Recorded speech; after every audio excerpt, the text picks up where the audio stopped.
I am the current CEO and founder of Kryptonite Outsourcing and Kryptonite Academy. I want to be you when I grow up, honestly. And I admire what you're doing a lot. But at the moment, if you talk about medical virtual assistants, who do you talk about? Dr. Ayiera. Thank you. I went for my undergraduate in journalism and mass communication at the Technical University of Mombasa. Then I went for masters in strategic corporate communications. Then I did my PhD in communication psychology. Is it related to medical? No, it's just medicine. In this industry, they do not really need people that have degrees. They do not really need people that have been in the field for 5-10 years. They want people that can have skills. I'm a very terrible employee. I always say I'm late, I'm sick, I have all the excuses in the world. I do myself, and I'm not a very good employee, but I'm a very good employer. Please allow me to call you the medical virtual assistant mogul. I wish I started by outsourcing, because why was I working? My employees do not come to the office at 8 a.m. They need to come in at 11. They eat lunch in the office, they take tea and go back. If you want to be a medical virtual assistant, why can't you come, we train you at Kryptonite Academy? But either way, next year, we start in January for everything. Even the gym, we start in January, you know. Welcome to Virtually Vast. We are virtual assistants here, don't just take notes, we take over. I'm your host, Virtually Saitore, and here we scout through the wins, the mess, and the money moves behind every virtual assistant. So pour in your chai, rebuke that imposter syndrome, and let's get to Virtually Vast.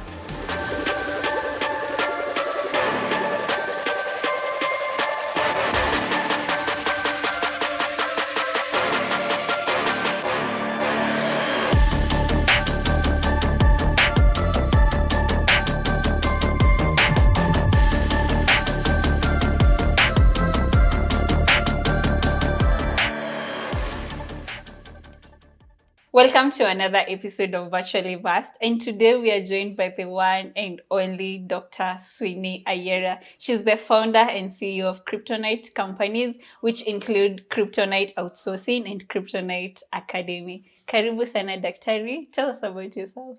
Thank you so much. So you've already introduced my name. My name is Swiny Ayiera. I'm a Daktari PhD in this context. So I am the current CEO and founder of Kryptonite Outsourcing and Kryptonite Academy.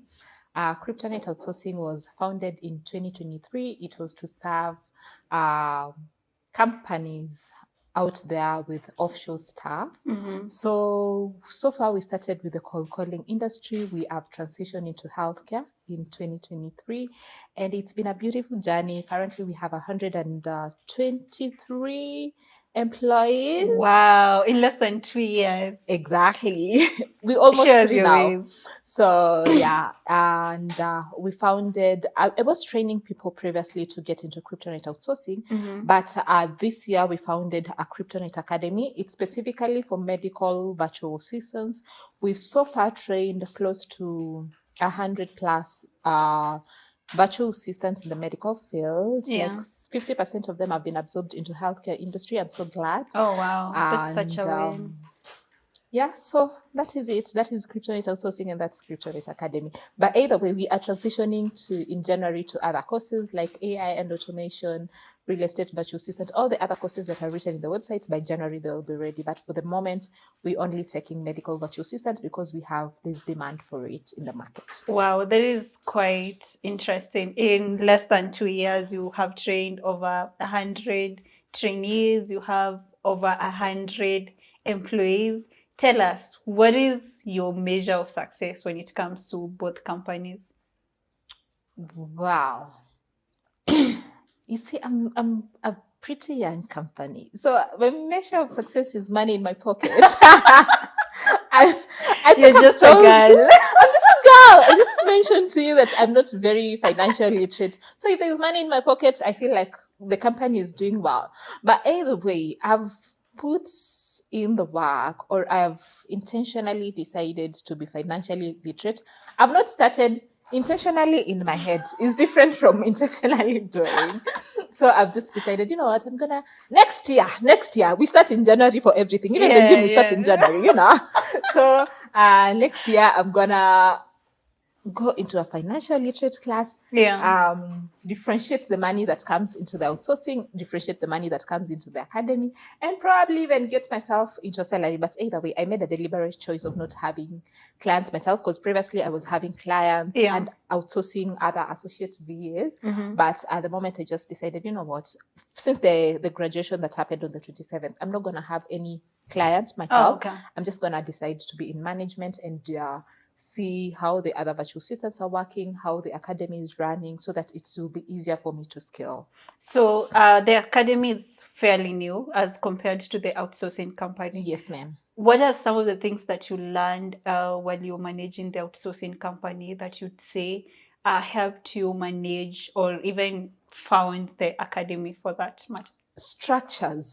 Structures is a very important thing. So let me give you a little bit of story in 2023 when I started. What happened is I was feeling bad when other people were starting similar companies. I did not have proper structures, and I didn't have proper structures, and the fact that I didn't have proper structures, I kept feeling that, why are people getting into the business that are just fairly founded? Why are people copying me? Why are people? But over time, I realized if you have proper structure, you will focus on the structure and your company will work. You don't have to think of what other companies are doing. Just be yourself and have proper structure. So whatever I'm translating into the academy up until right now is building proper structures in terms of getting proper talent, not employing family. It's not a nepotic company. Yes, not employing family, because when you're pretty young and you're employing family, they keep thinking, I have grown with this person, they will not put their full whatever. So as much as if I get to employ family, they have to have skills to be in the position that they are. But so far, I am transferring structure from the outsourcing business to structure in the academy. At the moment, we have proper structures in the academy. We have proper structures in the outsourcing business. I can go on vacation for a whole year and I'll still get money. Thank you. Hey, I want to be you when I grow up, honestly. And I admire what you're doing a lot. Founding a company, running it. There's something very intriguing you've just mentioned, competition and monopoly in the outsourcing business. How have you been able to navigate the competition, competing with companies that were already there? I think at some point you mentioned you've worked for an outsourcing company before. Yes, ma'am. And also managing competition from companies that are upcoming. So what I've done as an individual is I'm always learning and transitioning to better fields. For example, as mentioned, I started with the cold calling field. And the fact that I started with the cold calling field, cold calling is just basically calling clients that are not aware of a product and doing like sales and marketing for them. It's sales, not marketing, sales for them. But now over time, you see, I'm transitioning into healthcare. Healthcare is a pretty new industry. Okay, there have been healthcare VAs, there have been medical virtual assistants over time. But either way, they were not, if they were in Kenya, they were very minimal.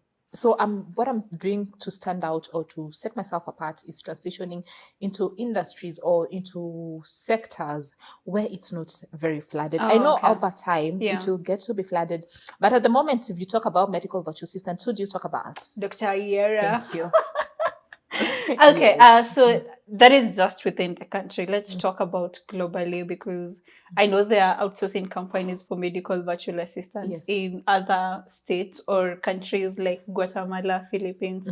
And those countries are doing very well when it comes to medical virtual assistants. What is setting you apart, or what are you doing better than them to just set yourself apart in that industry? So what I'm doing different or what I'm doing better is opening the academy part.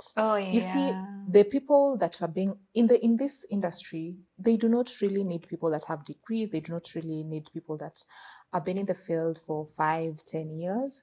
They want people that can have skills. So what are we doing with ourselves is with the academy, we train our people. They are trained on the EHR systems.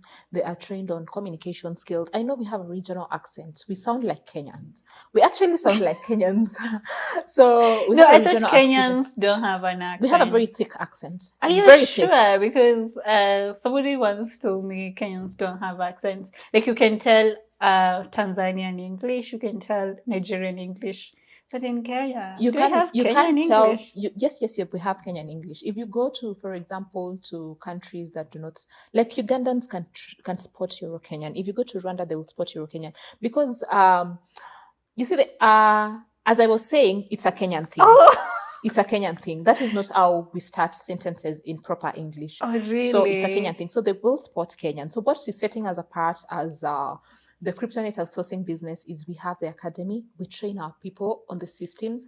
We train our people on proper skills. We do practical simulation from time to time. We train on the scripts, on the accent, on everything else. By the time someone gets to work in this or with one of our clients, they are doing the best. And we get to learn on how to manage times. So before I started the academy, I'd started to partner with other agencies in the Philippines. What I was doing is just giving virtual assistants opportunities so that they can get to work with other companies because at that particular time, we could not get all the virtual assistants we trained, or we could not get all the. I had accessed a few to other companies like Careers. What was happening is they were not standing out because those people were really doing a good job. So with the fact that they were not standing out, it came to my mind, you know what, start on the academy, train people, see the best, put the best out there. Then as Kenyan company, we will stand out. So that's what's making us stand out, training people,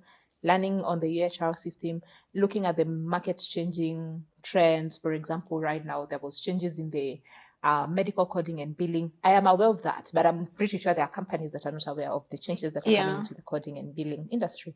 So that is what is making standards. Oh, that is really nice. And I love the fact that you actually taking your time to ensure that whatever these trainees are getting from Kryptonite Academy, it's something that will not only set them apart, but also give them the decent opportunities that you want them to get in the medical assistant field. So you've mentioned something. I'm not very conversant with the certifications and medical terms in the industry, but in my research, I also realized that to be a medical virtual assistant, there's a specific certification you need. I think HIPAA or something. Yeah. Does the academy provide that? Yes. We provide the HIPAA certification. What is that even? Explain to me like a 1-year-old. HIPAA certification is, it was founded in 1996. So it's a Health Insurance Portability and Accountability Act. Then it was previously for insurances so that they cannot disseminate information, like to protect protected health information. But over time, every other healthcare in the US has assimilated, so they get the HIPAA certification. And for you to work with data, you have to have a HIPAA certification that protects the patient data from being leaked, or you will be held accountable if you have that HIPAA certification because you are working with data of every other patient. For example, you have SSN of patients, you have their phone number, you have, those things can be used for insurance fraud. So, but if you have the HIPAA certification, you are accountable for that data that you get to work with. And for people that work virtually, we are held by the second rule, which is the security rule, because we work with electronically protected health information. Oh, that is what you're calling something? Yeah, EPH. EPHI. Yes. Oh, okay. So the academy provides the certificate. Yes, we provide the certificate. So at the moment, we are working on starting to provide the medical coding and billing certification. But at the moment, our people are getting trained on it and they can work as medical coders and billers. However, there are certifications around those. We are working on them so that we can get people that can be doing medical coding and billing or want to start on medical coding and billing alone. And there are other certifications like American Medical Assistant Certification. But the reason why we don't give people American Medical Assistant Certification is because that is required for people that work directly with patients, for example, that are in contact with patients. For us, we're not in contact with patients. We are just in contact with the data of patients. So that's why we just give HIPAA, and it's acceptable. So far, we have 50% of our students getting absorbed to agencies and even in-house. Nice. We're doing perfect. Oh, yeah. That for sure. You're doing absolutely well. But I just have a question because I know most people don't know what you did in campus, like your background in campus. Why did you venture into medical assistance? Why Kryptonite Academy? Why Kryptonite Outsourcing? What motivated you? What inspired you? So I went for my undergraduate in journalism and mass communication at the Technical University of Mombasa. Then I went for masters in strategic corporate communications. Then I did my PhD in communication psychology. Is it Yeah. related to medical? No, it's just get Thank you. medicine anyway. It's not related to medical. Yeah. So the reason why when I started this virtual assistant journey is I was working at a BPO at Technobrain. Oh, I'm not gonna market it. But either way, I was working at Technobrain and we were doing debt collection. So then I figured, why can't I start a similar thing? And I'm not really a good employee, but I'm a very good employer. I'm a very terrible employee. I always say I'm late, I'm sick, I have all the excuses in the world. I do know myself, and I'm not a very good employee, but I'm a very good employer because I listen to my people. So I was like, I want to start something close to this, but it's going to be small. So I didn't think at some point it will be this big. So I started with, and one of my friend called Charles called me someday while I was working at Technobrain and asked me, can you work remotely for, you gotta be paid in dollars. You gotta be, mimi nilikuwa nimeona dola wapi Saitore. My goodness. So I said, yes, I'm ready. And you're going to do the same thing that you're doing at Technobrain. Then I started, I interviewed, I did an introductory video. For the people that are in the virtual assistant world, you understand that you have to do an introductory video. The reason for that is for them to hear your accent, to see how you speak, to if you can. That also is your confidence. Yes. So I did my video and the client liked me. Then I started working with them. So immediately I started working with them. That's when I lost, I think, my grandma. Then things just went under for me. Then I'd made friends with the Philippines that were working in the similar company. Then I asked them, how are you getting these roles? Then they told me they're getting it on Facebook. Then I started spending my time on Facebook trying to see where are this role there, why they're getting these roles. Then once I started spending times on Facebook, then I transitioned from that company to the other, just getting roles on Facebook. Then I was like, at some point it got to a point that it was like, you're really doing a good job as a Kenyan and you really sound well on phone. As much as we have an accent, it was sounding well on phone. Can you get similar people? Then I got similar people. After getting similar people, it was like, now if I'm getting these people for free out here, why can't I start charging and start a company and start charging the clients for that? Then I started charging my clients for that. Then now I opened a fully fledged company, CryptoNet Outsourcing. Then over time I started looking for my clients. That was in the cold calling. I got clients in the real estate. I got clients in the NGO world. I got clients in the debt collection industry, and lately it's been fully focused on healthcare. The reason why I transitioned to healthcare is because, man, the money that is there. Mad money. Exactly. So not only the love for patients as well. Please have that. The love for patients as well. So the love for patients as well, and to give them better experience, to give them like seamless, what we're looking at is to give them seamless workflows in healthcare industry. So that's the reason why I've transitioned to healthcare. So and the academy was just fueled by the outsourcing business. So I was training people previously in the cold calling industry. Then I had not started the academy. I was just doing that training, then placing them. But now I started training. I trained 40 people in when I started training in healthcare. I had not started the academy. I trained 40 people. 17 of them were absorbed. So the fact that 17 of them were absorbed, that's above, like, close to 40%, 40-something percent. True. So I was like, why can't we start the academy and partner with other agencies that hire similar people? Then we can grow we don't charge the agencies because our people, we want them to get jobs. But either way, that's how now the academic grew. And that's the reason why I'm here today. Do I have a vision for 5 years? No, but I'm headed there. You're just a girl. I'm just a girl. Anyway, I think it's really fascinating that you do not have a medical background, yet if somebody mentions medical virtual assistant is the first name that rings in my mind. So what would you tell somebody who is winging it and, the biggest problem they have or the biggest obstacle they're feeling right now is that I don't have that medical background, but I would want to be a medical virtual assistant? What would you tell such a person? If you want to be a medical virtual assistant, why can't you come? We train you at CryptoNet Academy. But either way, just on it. start doing your research on what, medical virtual assistants as well has its own niches. Like, for example, insurance verification, Yeah. patient intake, medical coding, and billing fact wrangling. There's so much to it. So it is important to understand where is your strength, then what niche in medical field can I get into. But I tell my people, do not niche down at this particular moment, because you might find that you are going for patient intake, but patient intake is the basic uh niche. Yeah. So it is important to be 360. So do research on whatever that you want to get into. There's so many books, there's so many platforms that can help you learn on medical virtual assistants. There are so many things that are out there, resources. Yeah. Then get your HIPAA certificate. Once you have your HIPAA certificate and you've learned, you have enough skills, start scouting for clients. But this is what I tell my people through and through. Please start with agencies. You know why you would need to start with agencies?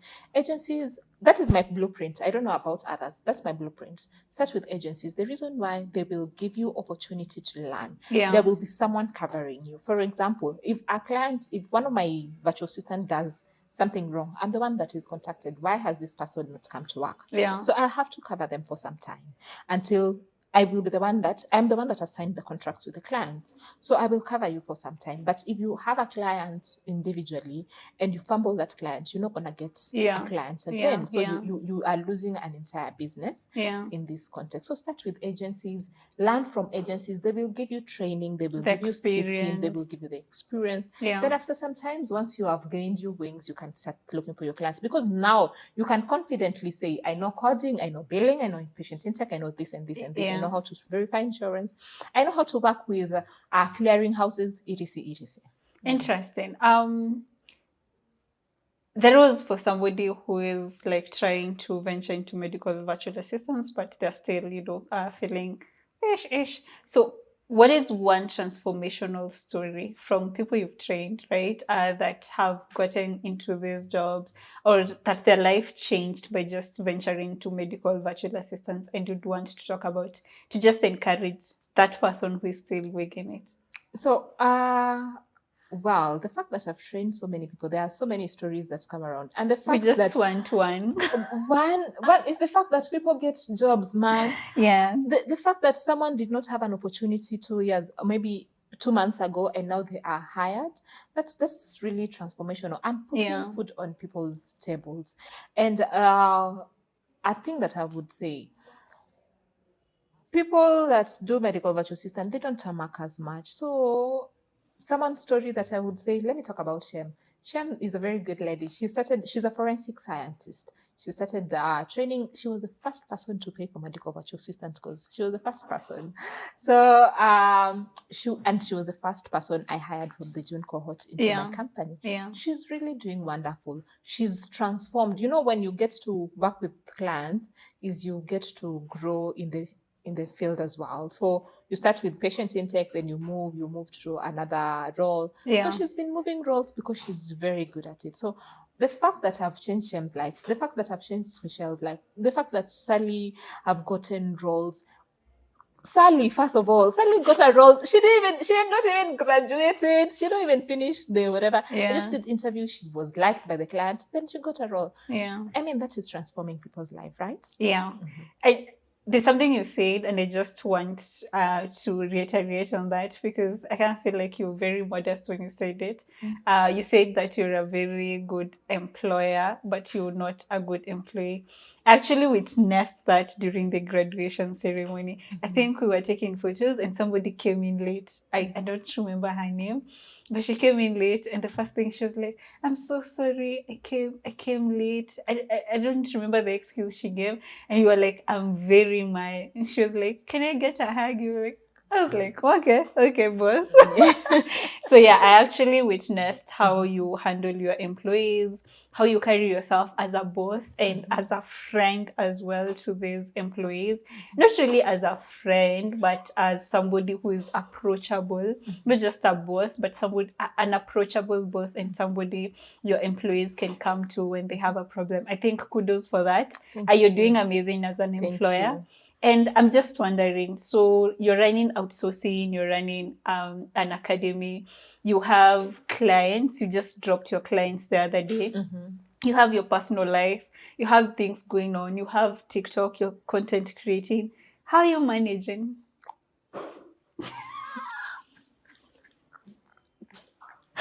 Tell The us. amount of fatigue that I was going through, let's say like 2-3 months ago, it was really terrible because I was doing everything at the same time. Yeah. So I was training at the same time.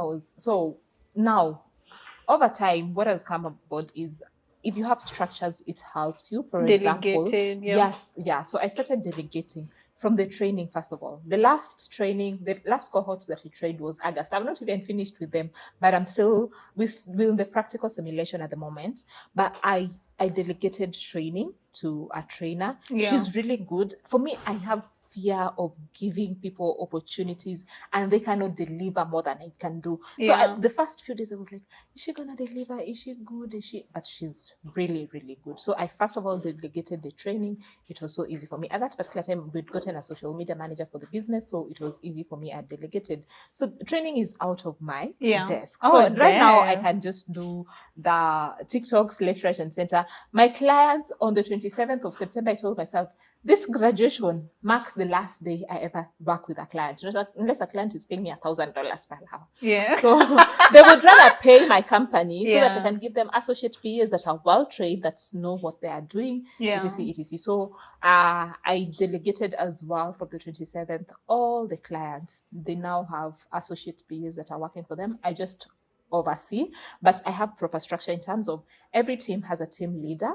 Yeah. And at the moment, I'm not taking clients that's just one-to-one employee. At the Yeah. moment, I'm not doing that because that is a little bit draining for me. Yeah. And to just manage one person, it's a little bit hard. I would rather have 2 or 3 people, then the money that they give me, I can get a team leader to just oversee that is Yeah. well trained at ATC. So I think delegating has really helped me. Nowadays, I'm not fatigued as much. I just wake up and look nice and do nice TikToks and Hey, we are sorry, madam. and go to the office and try to get new clients through Yeah. and through. So delegating has really helped. so That is far. really nice. You're Yeah. actually living the boss life that you Yes. are, and I can't wait to be there when I grow Soon. up. Soon. Anyway, we've been talking about hinting graduation ceremony that happened. Was it last Saturday? Yes, yes, yes. 27. Yeah, it was on the 27th Yeah. of Tell September. us about the graduation. What motivated you to have such an intimate corporate dinner? We'll have photos here. We'll put in the photos. We'll put the photos Yes. for the graduation. It was a beautiful graduation. What motivated me? I wanted to celebrate the people that have learned with us. I wanted to showcase that we give opportunities as much as we talk about these medical virtual systems. Yeah. So I just wanted to have a good time with the graduates and see them one more time, because I don't know if I'm gonna see them again, not unless I'm seeing the employees. So I wanted to have just one last time talking to them, one last time we are having dinner, one last time that we are having a good time. So Yeah. and I think it was a beautiful graduation, a very beautiful graduation. Oh my goodness, people were wearing nice clothes.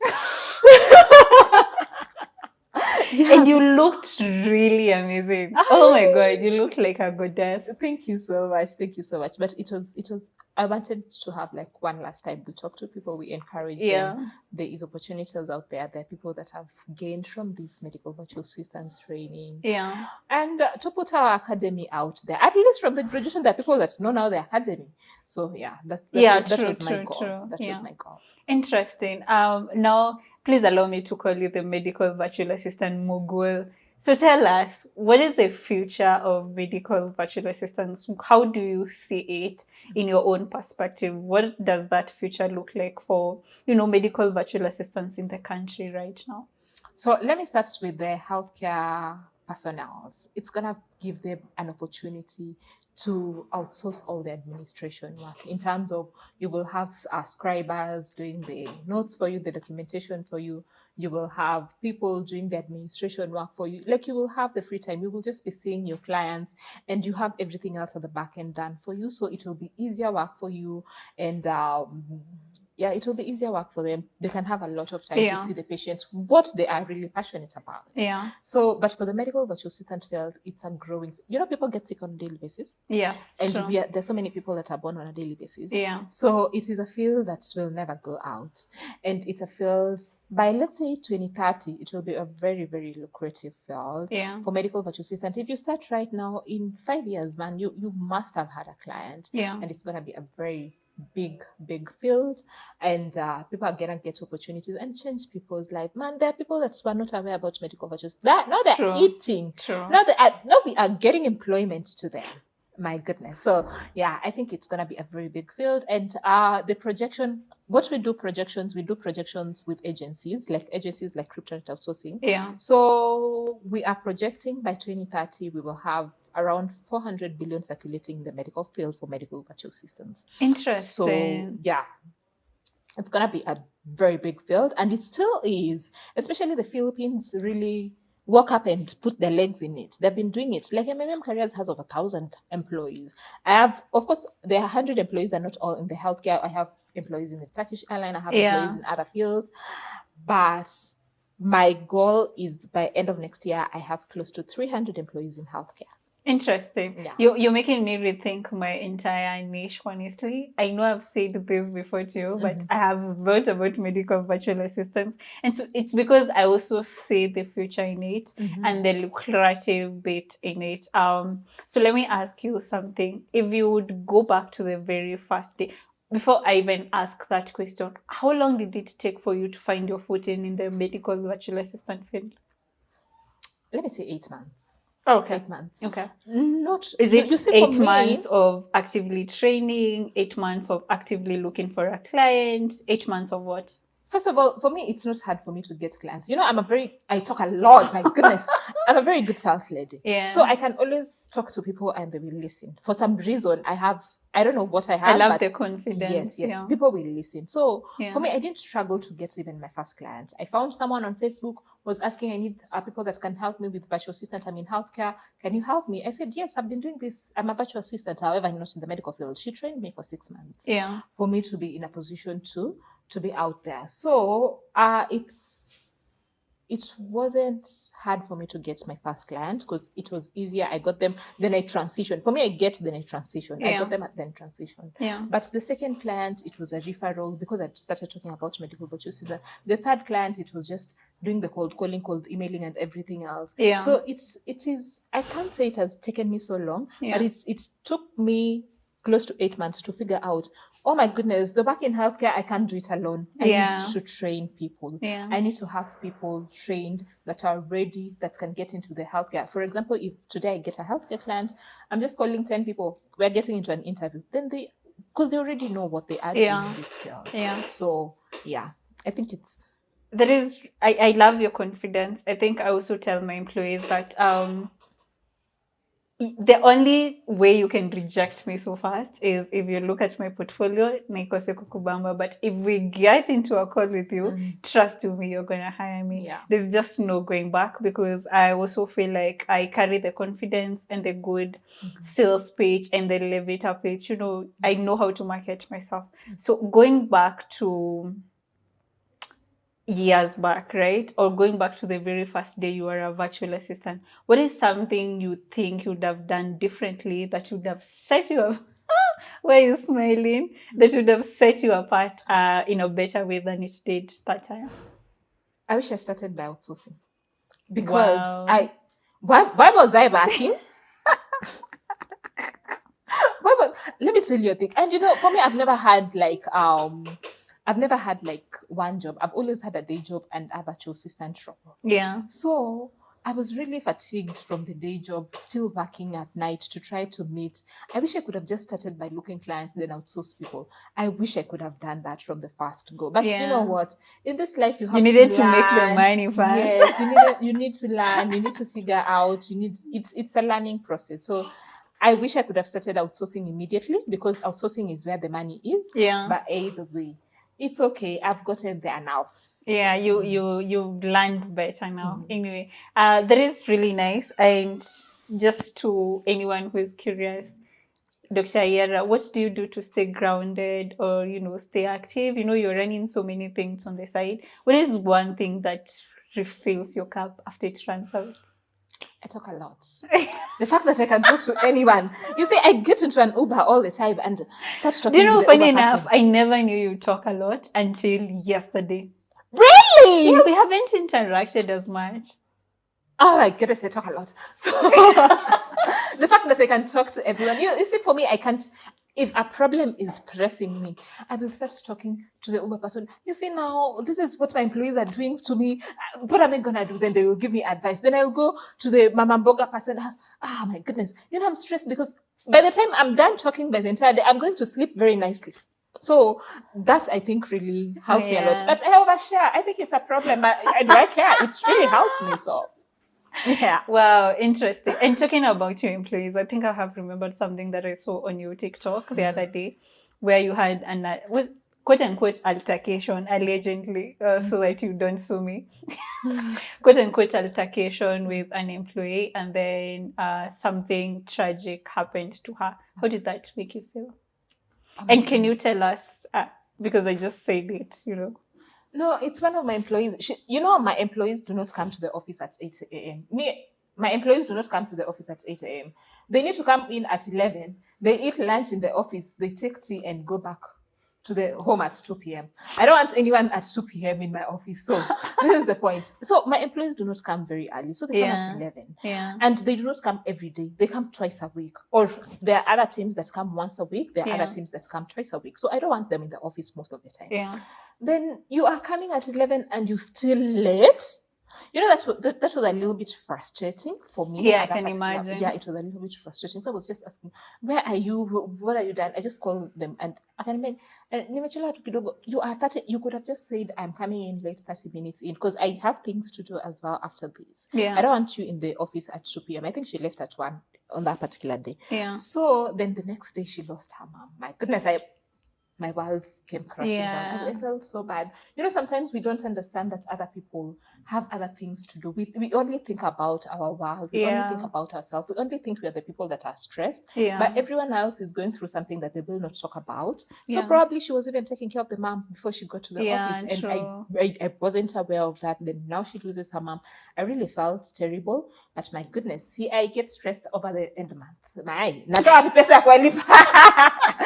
either way, I really felt bad. But now, what I pray to God is God to give me grace to know how to handle the things He's provided for me. Yeah. Because it's a big responsibility to have over 100 employees at the moment. Yeah. It's a big response. And I'm doing it alone. Of course, there was partners that were interested in my company, but I called them off at some point because it wasn't the right moment for me to partner. Yeah. But the fact that I'm doing alone, I just pray for grace, and I just pray for wisdom to know how to handle, to know how to get the right talent, get the right talent for my whatever, get the right talent trainers, get everything right, and keep learning. And Interesting. You've mentioned something, I think you mentioned to me the other day about a partnership that you felt like it wasn't really the right time to explore. You want to talk about that? Wow. So I had a very good partner. Oh my goodness, I think we were partner at some point of our life. But either way, we had a very good partner that wanted to join us at Crypto and outsourcing. But I felt like it wasn't the right time, and I was getting pressured because so many things were happening. So I just called it off. It would have been a good move for me. Yeah. In terms of there would have been a very big expansion. I would be maybe competing with Akina CCI at the moment. Yeah. But I thought it wasn't the right time. And for some reason, at the moment, I feel like I need to grow organically for some time. Yeah. Then once to I've find gotten that footing, once I've gotten a proper field that I am in, I'm grounded, then it will be easier for me to partner. And plus, at the moment, I started a company majuzi, so sijajua hata kujivalue. So by the time someone is looking at the company and saying, wow, this company is really making some good money, however, I don't know how to value myself to go say I need 100 million for this share. So I didn't know that. So when I even went to the discussion table, I really asked for shitty money. So later on, when I'm looking at it, I'm like, why would I ask for this? This is like 0.1% of my company. This is the money I make from one client. Why am I asking this for this percentage? Then the thought process around it, I told myself, it's not the right time. I do not know how to value myself. That's when I started bringing in auditors, lawyers into the company, checking through my books, etc. Then my lawyer, first of all, looked at the letter of intent. Akaniambia, Swiny, hizi matakataka unataka kuniletea hapa ni za nini? Mabarua zako za matakataka. Why would you want to partner at this stage? You are growing well. Yeah. Why would you want to partner at this stage? Yeah. But either way, I thought my lawyer was lying to me. Then I went to another lawyer. Yeah. My goodness. I went to another lawyer because I thought partnering with someone that is somewhere else, it will be. Then I went to another lawyer. Then they were, no, Swiny, this is not the right time. This is not the right space. You asked for too low. The auditor says this is the amount of money that you're generating for the company. Yeah. And you are asking for like less than 1%. There's no even goodwill. Yeah. You've not even probably talked about yourself. But at some point, maybe 5 years from right now, I would want partners, or maybe 3, or maybe 2. And God is going to bring you even better partners, if not that particular partner. Yes. But yeah, I'm sure God can't give you what you can't handle. For sure. He sees that you're handling the outsourcing company well, the academy very well, and he's going to bring you partners that are going to make you grow and not like just step on you. I'm not saying he was trying to step on you. You are just naive. And that's okay. And it's so hard for women to go into negotiation table with men that are older. I was like, oh my goodness. Tell me about it. No, I think it's just hard for me. Yeah. Because first of all, he's been my client for quite some time. Yeah. And the fact that he's been in my client, so he kept asking me intrusive questions previously. Yeah. Like, how much do you pay your people? And for me, I talk a lot. So I was just yapping, I yap a lot. And the fact that I yap a lot, so they are seeing potential of this company, but this particular person doesn't know. And now the fact that he was my client, I was afraid of losing that client. But it goes to a point that I told myself, you know what, I would rather lose this client rather than try to have this client and I'm not in a right space to have them as a client. Yeah. That is really nice. And I think it's very eye-opening to yourself and to me and to everybody else who's watching and listening to us. I think we can end our part 1 here of Swiny, the Daktari, PhD. Nilisahau kusema PhD. PhD, so that in the next part, we'll be talking about more of you as a person, more of your personal life.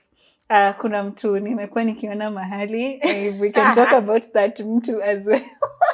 We can talk about that mtu as well. And to anybody who's been watching, just remember that life that you've promised yourself, it's just on the other side of consistency. I say that a lot. You have to put in the work out there. You have to put in your blood, sweat, and tears. See you on part 2, where Swiny and I will be scouring through life together. As for now, bye. Bye.